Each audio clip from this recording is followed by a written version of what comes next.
Everyone, स्वागत है आप लोग का हमारे यूट्यूब चैनल में। आज हम लोग करने जा रहे हैं चैप्टर 8 ट्रिग्नोमेट्री एक्सरसाइज 8.1 का क्वेश्चन नंबर 8, जिसमें लिखा हुआ है if 3 cot a equal to 4।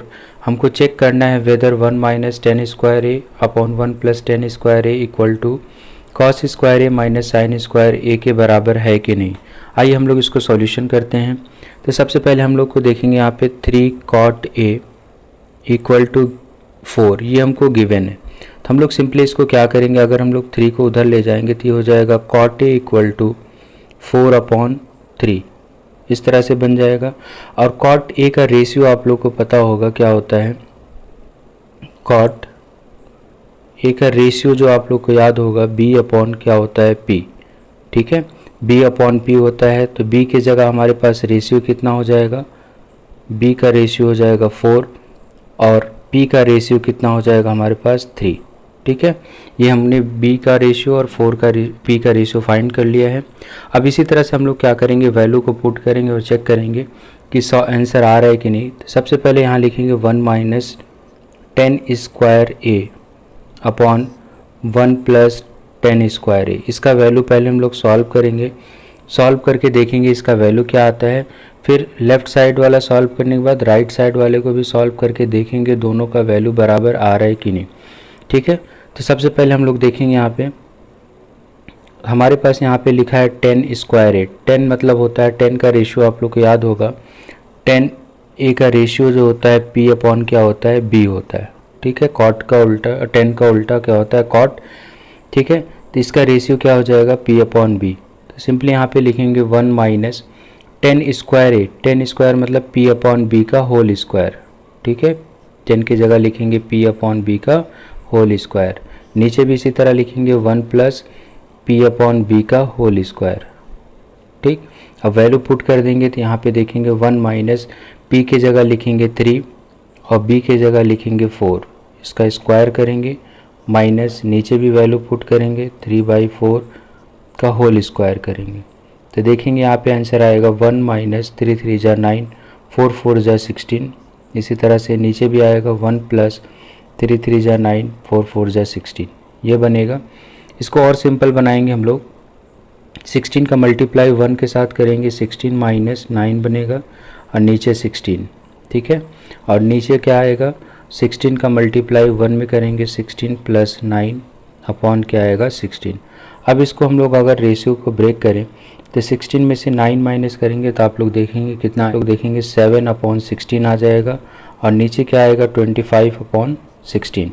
अब इसको और इक्वेट करेंगे तो ये हो जाएगा 7 अपॉन 16 मल्टीप्लाई, ये जो 16 ऊपर जाएगा तो 16 बन जाएगा ऊपर, 25 क्या हो जाएगा नीचे। 16 से 16 कट जाएगा तो इसका आंसर क्या आ जाएगा 7 अपॉन 25। तो हमने देखा लेफ़्ट हैंड साइड को सॉल्व करके, LHS लेफ्ट हैंड साइड को हमने सॉल्व किया और सॉल्व करने के बाद देखा इसका आंसर क्या आ रहा है 7 अपॉन 25 आ रहा है, ठीक है। तो इसका आंसर कितना आ रहा है, लेफ्ट साइड को हमने सॉल्व किया और देखा 7 अपॉन 25 आ रहा है। इसी तरह से हम लोग को क्या करना होगा, राइट साइड को भी सॉल्व करके देखना होगा। आइए उसका भी सॉल्व करते हैं हम लोग। अब हम लोग क्या करेंगे, सिंपली राइट हैंड साइड को सॉल्व करेंगे। तो राइट हैंड साइड लिखेंगे यहाँ पे।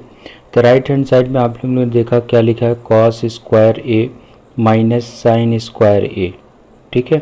यहाँ पे साइन स्क्वायर और कॉस स्क्वायर दिया हुआ है और इसका वैल्यू हम लोग को फाइंड करना है।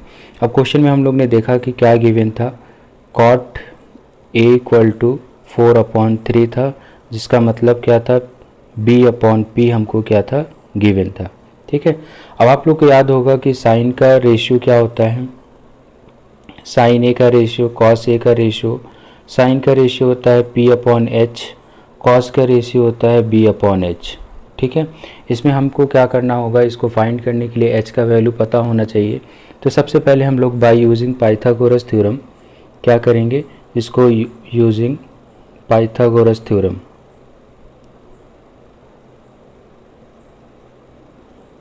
पाइथागोरस थ्योरम यूज़ करके हम लोग क्या करेंगे, पहले h फाइंड कर लेंगे, ठीक है। तो इसका फॉर्मूला होता है h square equal to P square plus B square. ये पाइथागोरस थ्योरम है, इससे हम लोग वैल्यू फाइंड करेंगे h का। तो यहाँ पे लिखेंगे सबसे पहले h square equal to p की जगह हमारे पास कितना गिवन है 3, तो 3 का रेशियो लिखा है 3 प्लस बी की जगह 4, तो 4 स्क्वायर लिखेंगे इसी तरह से। तो 3 का स्क्वायर कितना होगा देखेंगे 9, और प्लस 4 का स्क्वायर कितना आएगा 16। दोनों को प्लस करेंगे तो देखेंगे 25 आ रहा है। स्क्वायर को उधर ले जाएंगे तो ये हो जाएगा स्क्वायर रूट ऑफ 25, और 25 का स्क्वायर रूट आप लोग को पता होगा कितना होता है 5। ठीक है, तो इस तरह से हमने देखा कि पाइथागोरस थ्योरम यूज़ करके हमने h का भी वैल्यू क्या किया, फाइंड कर लिया। आइए वैल्यू पुट करते हैं सिंपली। तो वैल्यू पुट करेंगे, देखेंगे तो क्या लिखा है cos square a minus sine square ए। ठीक, यहाँ पे वैल्यू पुट करते हैं हम लोग। कॉस का रेशियो कितना होता है बी अपॉन एच का होल स्क्वायर, माइनस साइन का रेशियो कितना होता है P upon H whole square, ये होता है। अब वैल्यू पुट कर देंगे, बी की जगह हम लोग लिखेंगे 4 और एच की जगह हमने फाइंड किया 5, इसका स्क्वायर करेंगे माइनस, फिर लिखेंगे पी की जगह 3 अपॉन 5 और इसका स्क्वायर करेंगे।